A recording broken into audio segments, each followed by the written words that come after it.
let's with that, we will dive into just a quick summary of what we're going to cover today. Uh, Mostly our focus today, as you saw from the invite, is really less about all the great ways that Microsoft 365 can enable staff and be productive. It's really more about how we can secure what we do.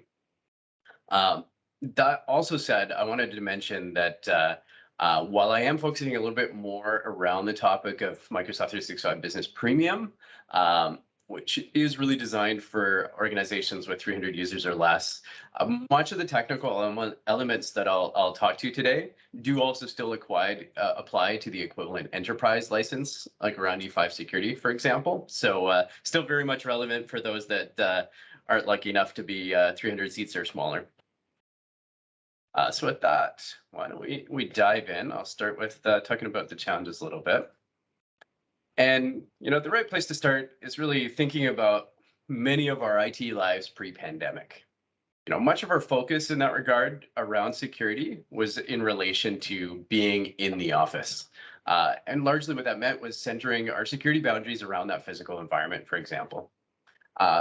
When the pandemic hit, many organizations simply reacted to add more concurrent VPN licenses or scaling out the remote desktop or VDI environments to essentially bring all those remote workers right back inside of their perimeter.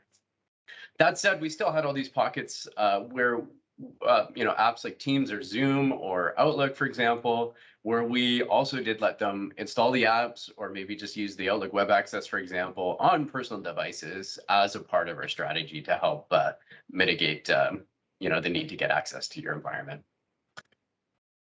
Now, sorry, slide's not changing there. On the flip side, our reality is really the fact that working from anywhere for many organizations is now just an ongoing reality, and it's not going to be going away. So in my opinion, this really does mean a continued proliferation of personal mobile devices being used to connect into work in some form or fashion.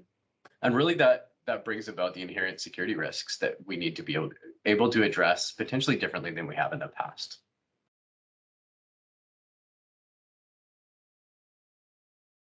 If we think about the work from anywhere world that we're all starting to live in, or that the catchphrase of 2022 so far has all been about hybrid work, which really does sum up that sometimes you're in the office, sometimes you're at home, wherever you happen to be, depending on your comfort levels and whatnot. Really brings around some new challenges that we're faced with. These things are challenges around, how can we actually work better when our staff are distributed outside of the offices? And of course, how do we work better at the same time while maintaining security? And then we're still getting pressure to continue to reduce costs.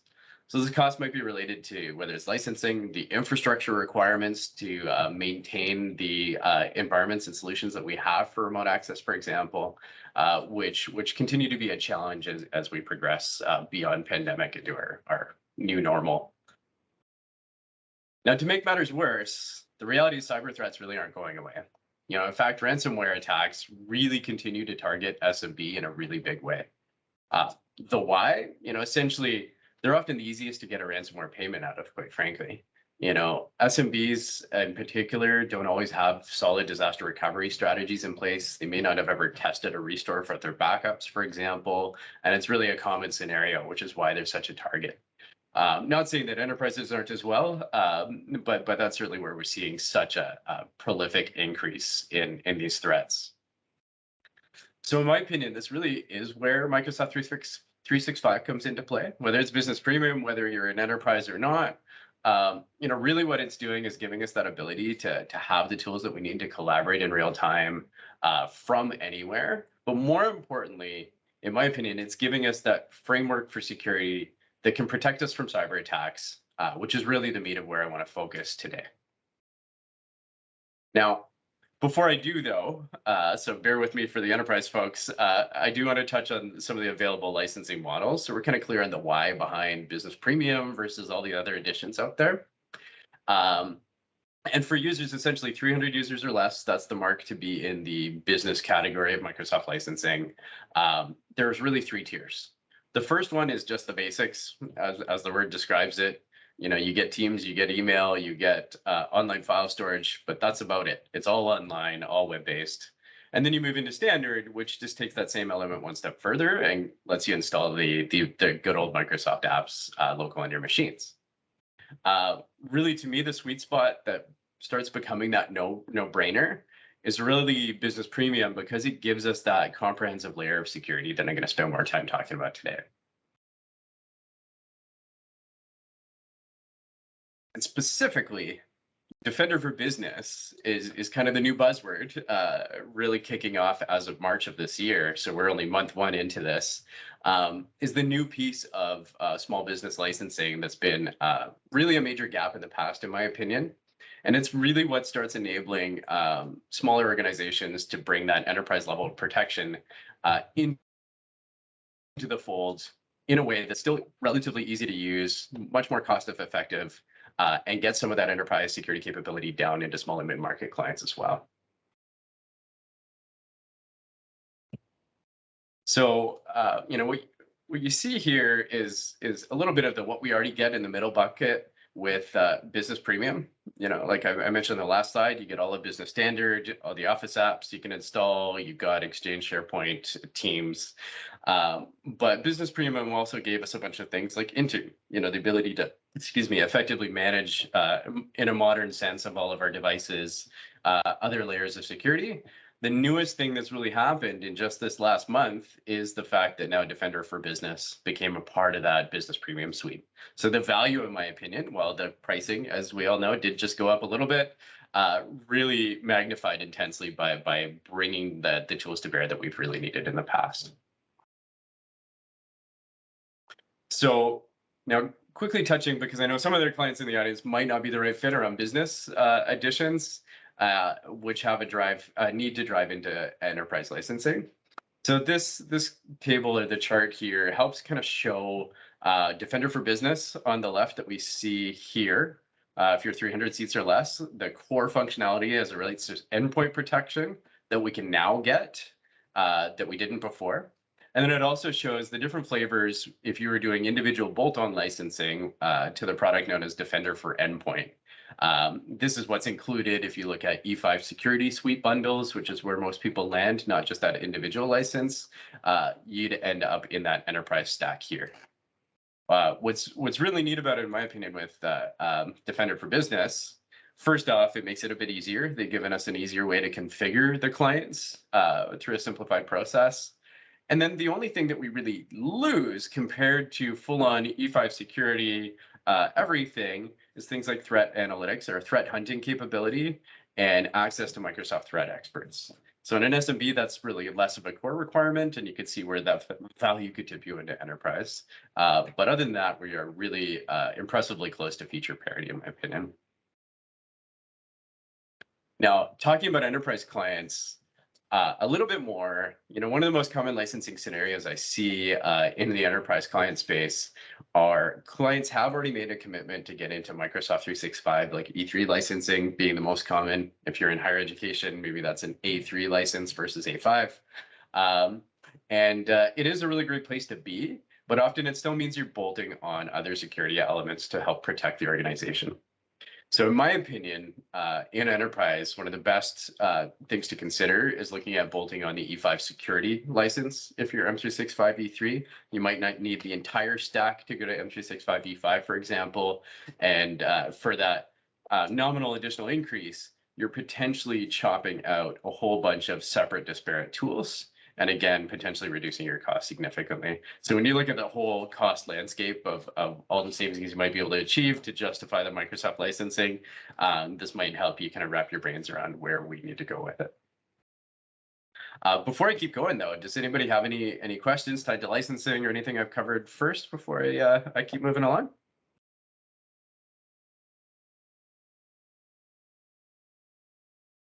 Okay, still pretty quiet, but feel free to jump in. Or Nigel, I'm monitoring the chat and I'm not seeing any questions so far, so we can move along. Okay, you bet. Thanks, El.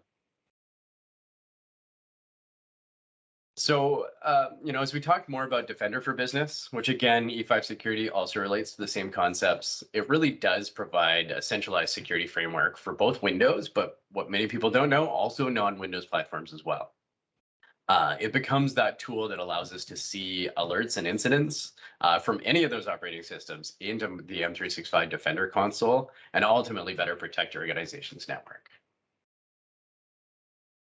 So having robust multi-layer protection across whether it's identities, the devices themselves, data, and applications really does become critical in today for all the reasons and challenges we've talked about already. Uh, you know, every organization really today does need more advanced cyber threat protection and defenses against things like phishing and ransomware, for example. And this like kind of helps illustrate the key buckets of security areas. Now, obviously, I could probably spend 4 hours to talk about all of these individually, so we're going to pick a couple to hone in on and focus a little bit more detail. But the first thing I do want to highlight, we need to think of Defender for Business not just as, hey, it's a new antivirus tool and compare it against traditional antivirus, anti-malware. On the bottom here, if we think about it more from a cybersecurity controls framework standpoint, whether that be Center for Internet Security, CIS, or NIST, a large part of this suite really does address many of the control areas that often have been a gap for clients that we speak to, both in enterprise and in smaller businesses, for example. So next, I'm going to take a few minutes just to walk you through 3 common scenarios that kind of help illustrate why this matters and the use of those tools to try and get out of the weeds of some of the Microsoft speak and feature terminology that we're talking so much about. So, if you think of one of the most basic scenarios that hopefully many of us have already addressed in some way, really it's about finding ways to enable access to work data for employees so they can work from anywhere. Staff do essentially need to access work data, whether they're at home or in the office or wherever they happen it might be. But a major concern that this always brings to light is that attackers may also try to get into your data in the exact same way that your end users do. Um, when we bring this back to sort of the Microsoft solution angle on this, this is quite frankly probably one of the easiest solutions out there, and in my opinion is really table stakes today. We've helped many of our clients go down this journey and implement it. Hopefully many of you have today as well, or already have as well. And that's really the core foundation of doing things like leveraging the fact your authentication is now an Azure AD and enabling multi-factor authentication, ideally doing that with something called conditional access. What that's really doing is helping to ensure that the right people have the right access to work data, but controlling who, when, and where they have access to those work apps, for example. The other thing to keep in mind with this, though, that's not often thought about, this doesn't just have to be in the context of Microsoft 365 tools like Exchange Online or Teams, for example. But we can essentially tie any of the SaaS applications that organizations are using, even on-premise applications, into this arena to really kind of leverage that investment in security protections that we implement that might have started with the Microsoft Core Suite, which often we're doing for cyber insurance reasons or other things that maybe kicked us to implement these. But if we extend that by using single sign-on, for example, all the protection mechanisms we put in around the identities also starts applying to the third-party applications we do that. Today, for example, HRIS systems that are online or in the cloud, like ADP or expense apps like Concur, all sorts of SaaS applications. If you can tie back authentication to leverage that same single identity, now we're protecting one identity across your broader application suite. So getting a little bit deeper, the next challenge is really around phishing attacks. Now, I'm sure there's not anybody in the call that hasn't seen one of these emails that purports to come from a legitimate organization that asks in some way, shape, or form to ask for your credentials, for example. Now, in this scenario and the write-up that you're seeing here, that's exactly what's happened. A staff member tried to access an email attachment, got prompted to enter the credentials. But as soon as he entered credentials, that doc didn't seem to load properly. Now, depending on the state of cyber awareness training, or maybe that newbie that started yesterday, what that probably meant is they just thought the file wasn't corrupt. They closed it out and went about their regular day. The reality might be that attacker now gained credentials.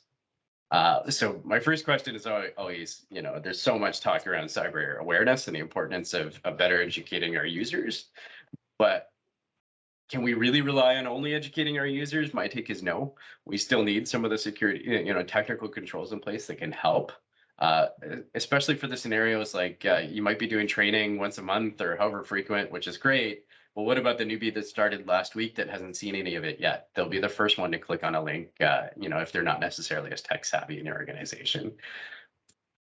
Um, you know, Playing out the rest of that scenario, yes, common fish attack.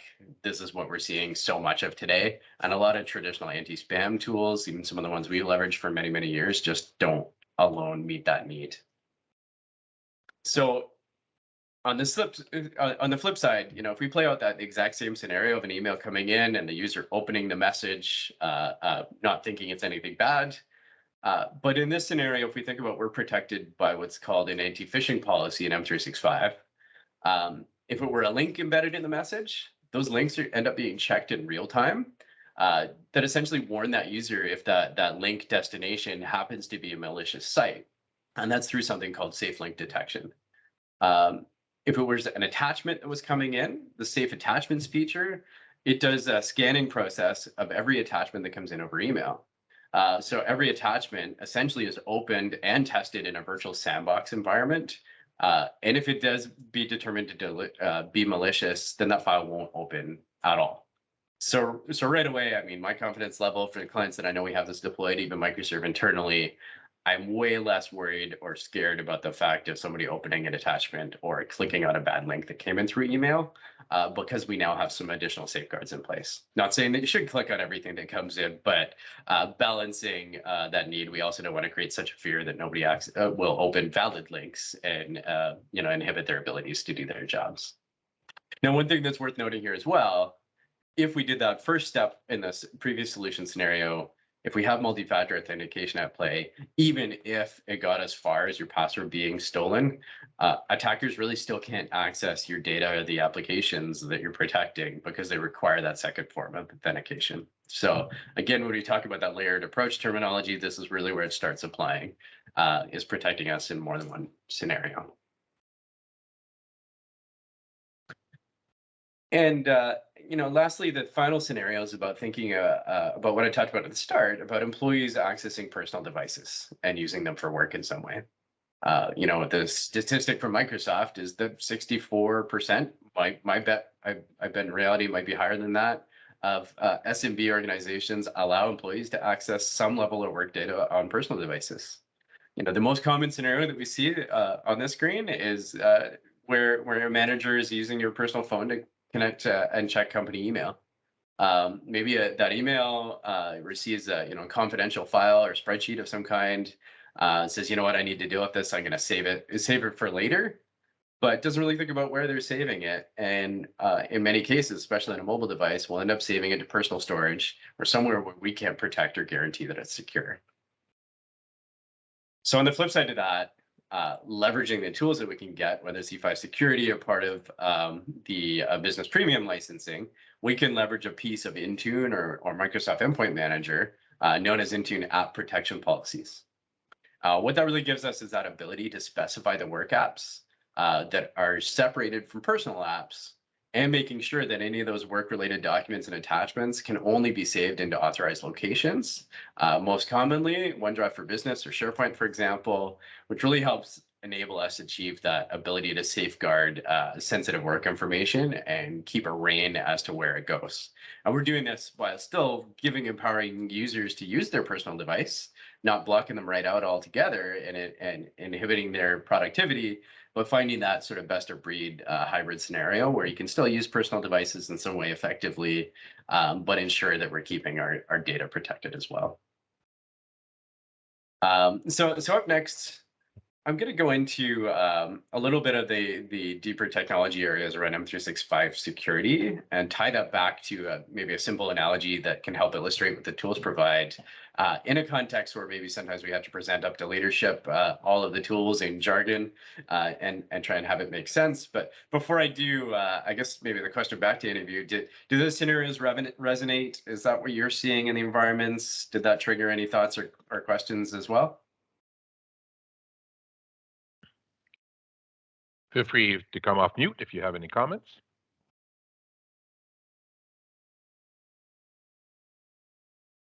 Everybody's so shy, Nigel. Don't be afraid to jump in and interrupt as well. I got ample time for Q&A or dialogue afterwards. But with that, I'll dive into the first topic, which is really around threat and vulnerability management. So I am going to get a little bit into the technical weeds around these topics to at least introduce the concepts and potentially make you aware of some areas of M365 security that many don't even know exist. So in terms of threat and vulnerability management, this really gives you that real-time discovery of potential vulnerabilities that exist across those endpoints that we're managing. You really, in my opinion, don't necessarily need to do what we used to do, which is looking at third-party tool like Tenable, Nessus scanners, or other things that help us scan the environment and identify any weaknesses or vulnerabilities. We can actually do this from the same Microsoft license that you already have. This really gives us that ability to access it, and the dashboard that you see here, really our focus shifts though on training our IT teams or making sure your outsourcing providers and managed services provider can actually leverage this data and build this into a more cohesive vulnerability management program that leverages the data and insights that we have access to. In some cases, I've actually found the visibility I have here has done a better job of third-party scans in some cases, identifying like log4j vulnerability was one of the most common ones. I found it inside of a user profile on an app that was able to be installed without admin rights, for example, recently. So it can provide an impressive amount of value. Doesn't necessarily negate all the other reasons you might leverage other tools as well, but making sure you got some awareness there to the ability to leverage that pane of glass. So now I'm going to get into the analogy scenario that maybe resonates with less technical audience, or as we have to present some of this concepts up to leadership, for example. Threat and vulnerability management is a lot like what might happen if we discovered damage to our physical office building location. If we discover damage, as you can see in the steps here, we realize something's going on. What are we going to do? Probably reach out to a buildings inspector and get them to come and assess that piece of damage. But as a part of it, they're going to go around and inspect the rest of the structure. As a part of that, they recommend repairs. In this case, well, you need more secure windows, your doors need better security, things like that, for example. So this is kind of like what vulnerability is all about, is identifying those weak points of weaknesses, identifying a place that maybe we need to hone in on and address in a better way to determine what we should look at repairing. So let me flip to the next concept, going beyond threat and vulnerabilities, is a term called attack surface reduction.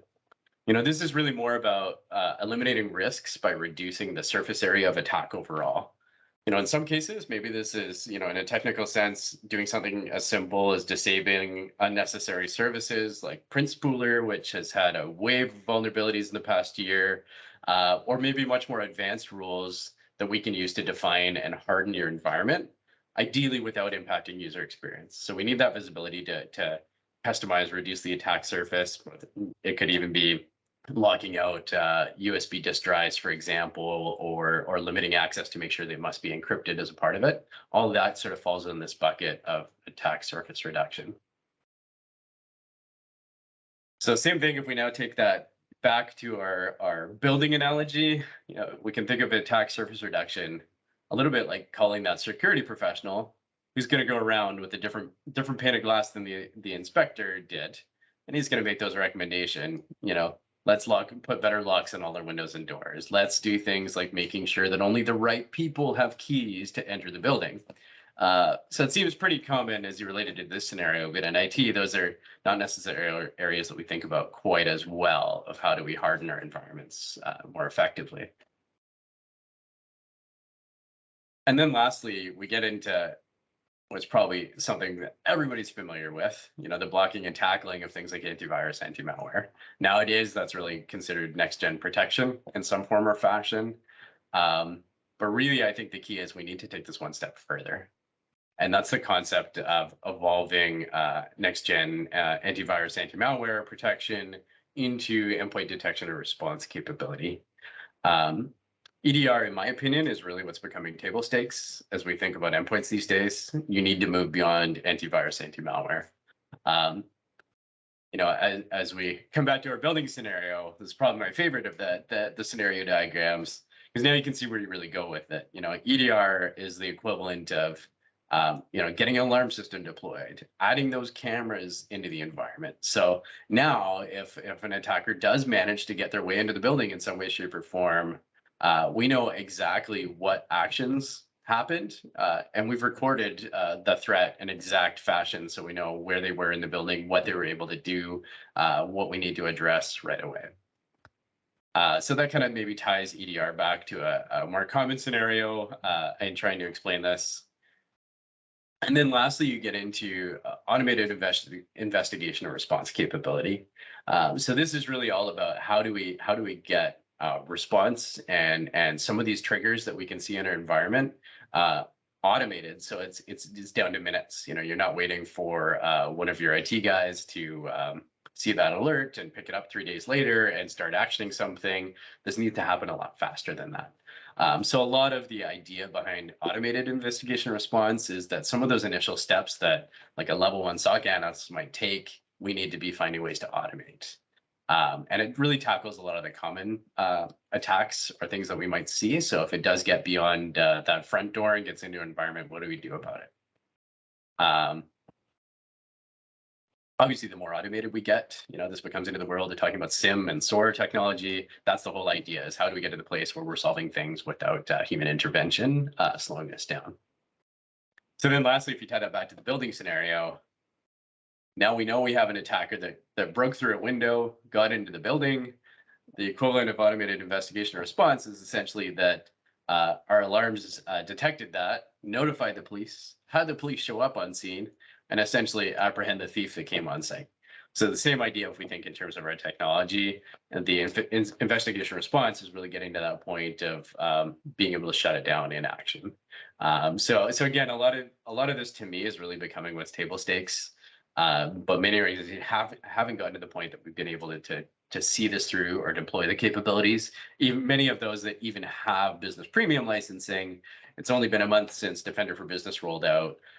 My kind of call to action across anybody that's already there licensing wise is focus on looking how you can leverage this better and implement some of these areas of technology. And next up, I'm going to switch gears into talking about cyber assessment offer that we have for you. But before I do, same thing, I'll just give a quick second if there's any other questions, if anybody wants to come off mute or talk to any of those points.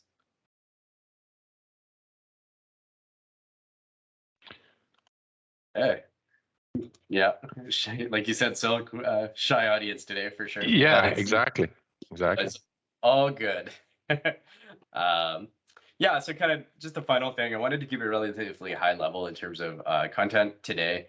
I am happy to go deeper, for any of those that are interested or want to keep spending some time after I go through this next part. So feel free and stay in the line. You can come go, whatever else, but at least stay for this piece. So what we have available, thanks to our sponsor for this event, which is Ingram Micro, who we work with as a partner in terms of Microsoft licensing.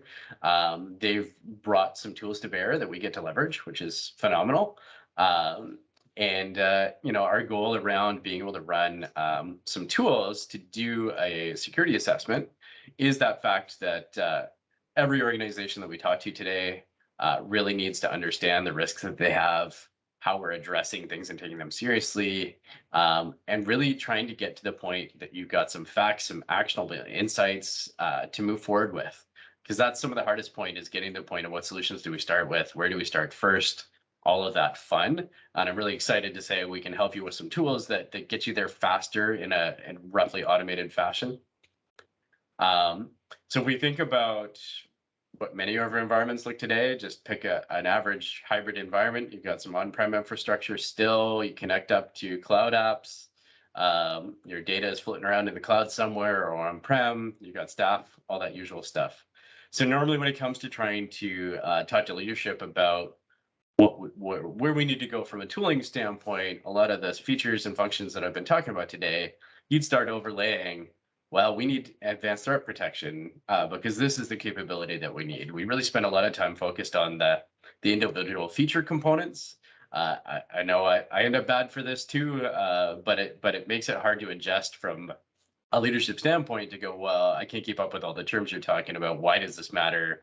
What's most important? And if you can only do one this year, which one's it going to be? So often that whole explanation of security based on some of the features becomes a challenge outside of the IT guys in the room. So by leveraging some tools to help us scan and bring this data to light in an expedited manner, we really get to that sort of facts-based actionable insights concept. So if we run the scan and we get your data back, now we're having a relevant conversation to go, a lot of people have admin, no two-factor, this is where our problems are. Way too many people have external access into our Active Directory, whatever the case may be. As you can see here, some examples. And it makes it more tangible to tie our real world back to why we might need to focus on some of these key areas, for example.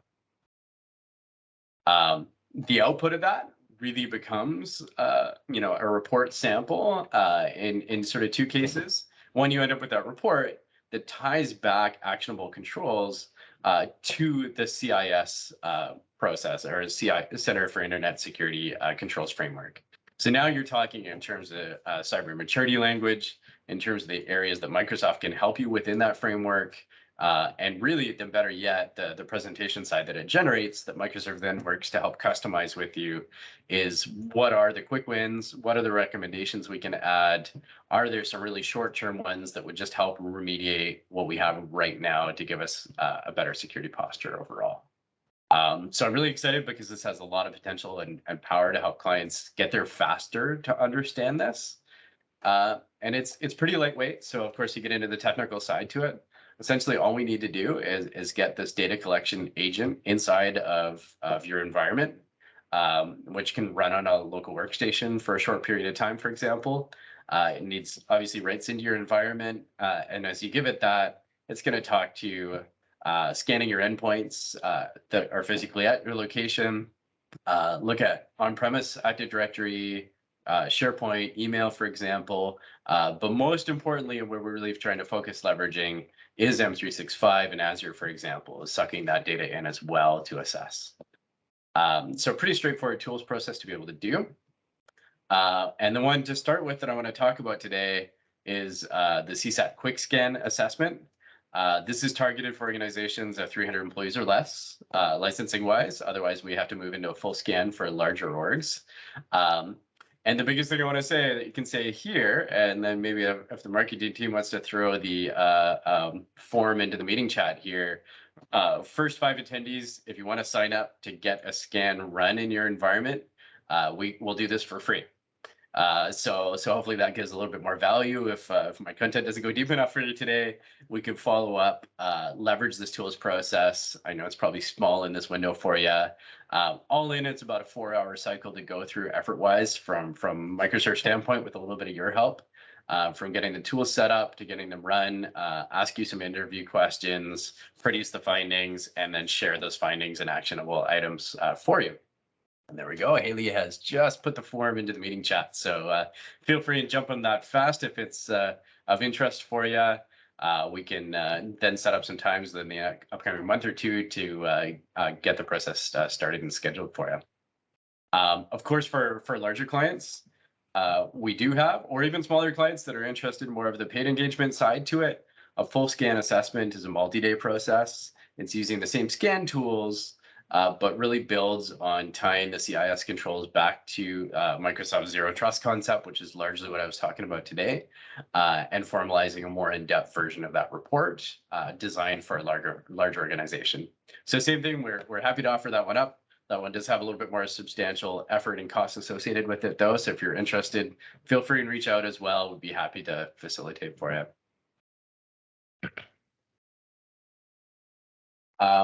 So in terms of value, I think I've really already highlighted on some of these points, but to me, especially in terms of getting messaging to the right people in leadership to make sure you're identifying budgets, whether it's to implement technology and licensing, or to see the projects through that you might need to get there, is really helping justify the investment and where the spend should go. But more importantly, it does that by saving time and to come up with those recommendations and strategies to focus on. This really helps that alignment process, ties you back to proof of security progress. Many clients start looking at this as a tool to say, I want to run once a year, maybe more frequent than that, even to go, are we making progress? Are we becoming more compliant?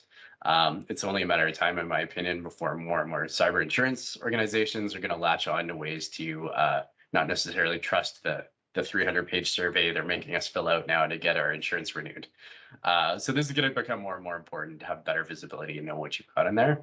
And more importantly, in my opinion, if you're already on some of these licensing models, are you actually taking advantage of some of the features and functionality I've been talking about today? Some of this is just a matter of we need the teams up to speed and trained to leverage the tools that might already exist that just haven't been enabled yet, for example.